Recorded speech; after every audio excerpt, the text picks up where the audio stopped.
want to show you some of my beach automation. I'm just going to go through the checklist and kind of show you what I've been programming lately.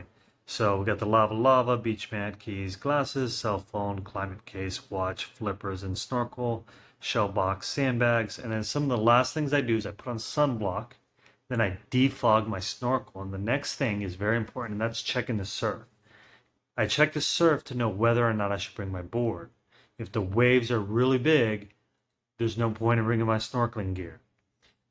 Okay, and then the next thing on the list is selfie stick. Sometimes I bring it, sometimes I don't. My shutter and my charger. I normally don't bring my charger for my cell phone with me, but if I'm going boarding, I might as well because I'm not going to be taking any underwater footage. So, okay, let's go ahead and check the surf. And then, real quick, I set an hour timer on my Fitbit once I get to the beach. And the headphones and my beach ball I kind of don't bring with me, but who knows? But I keep it on the list just in case. Okay, so checking the surf. There's two websites I do to do that. There's Surf and then there's the Tide. And the reason why there's two separate ones is because they're one's better than the other, and there's just no one site that does it all for me yet. So here's how I do it. I'm gonna drop down here to Imperial, and we have there's four tides. Hawaii has mixed tides, so two lows and two highs. That's what you call a mixed tide. And so let's go ahead. We're going to do the intervals. All right, I got my data field clear. And the reason why I do this is because if I walk all the way to the beach with my snorkel gear and the conditions aren't right for snorkeling, then I wasted a lot of time. So this saves me burning a lot of calories for no reason. Okay, so intervals, wave heights, and tide in feet. We're going to start with that. So let's check out the surf. So this will be AM, PM, and night. So we have 14 seconds, 14 seconds, and 13 seconds, and 2.5 feet all day. So it's very easy. All right, let's add that. We got 14, 14, and 13. And I'll tell you the top one here in a minute. And then it's 2.5 all day, 2.5, 2.5, and 2.5. Great. Last thing to do is check the tide in feet. So let's do that. All right, here it shows us the tide, 12 a.m., 5:03 a.m., so we got two morning ones, 10:17 a.m. I call it the afternoon, but it's also kind of the morning, and 5:30 p.m. So notice at night the tide gets huge. So really that's the best time to actually go surfing if that's what you're into. I like to snorkel, so I just go during the day. And notice it goes low, high, and this will be every single day. That will never change. So let's go ahead and put our tide in feet. We got 0.26. We got 0.85, and if you remember, it also gives it to you in meters, but I'm going to show you something really cool.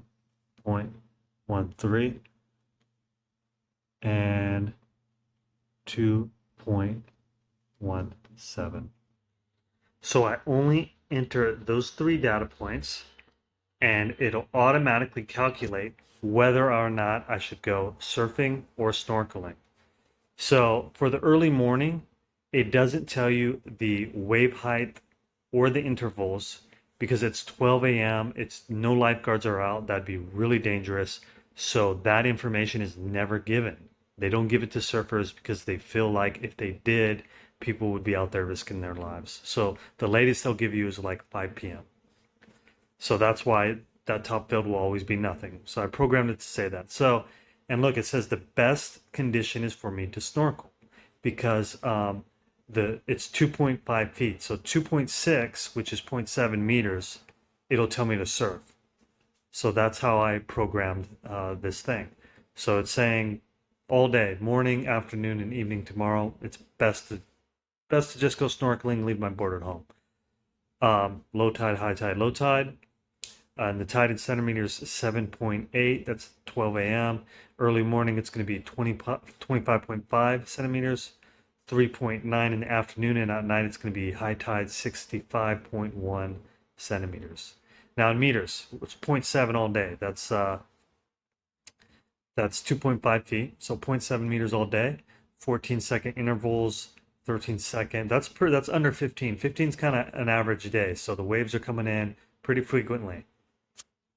So basically, that means you have a lot of opportunity to catch a wave. So actually, if I wanted to bring my board, it wouldn't be a bad day because the interval is so high. It is so steady. Okay, one last thing. This isn't common. This is just me. I call it the Aloha Method. And you see the shaka sign. That's an ancient span, ancient Hebrew measurements. The Greeks used it. And so in spans, a metric span, which is 25 centimeters, will give the same measurement. So the tide is best in centimeters to me, 7.8 centimeters. I like knowing the tide in centimeters. I think it's just way easier than feet because like look at the like 0.26 feet, 0.85 feet. Most people when they even people that think all the time in imperial, they think in like fractions of an inch or inches. Normally divided by 12 and here it is divided by 10 and it's just very confusing. So I prefer centimeters for the tide. Okay, now in spans, that'll be 2.8 spans, metric spans, and a span is 25 centimeters, and 2.8 all day, so or zero point 0.7 in meters or 2.5 feet in imperial. So I just want to go ahead and show you what it would look like if I changed the wave height. So let's say it was, the evening's normally bigger, so let's say that's 2.7, and let's say afternoon it's going to be 2.6. So what's that going to look like? And automatically you can already see it changes it to snorkeling, and then for the afternoon and the evening it's better to surf because surfing's all about catching those really big waves. So that's it. I hope everybody enjoyed my automation. Shabbat shalom.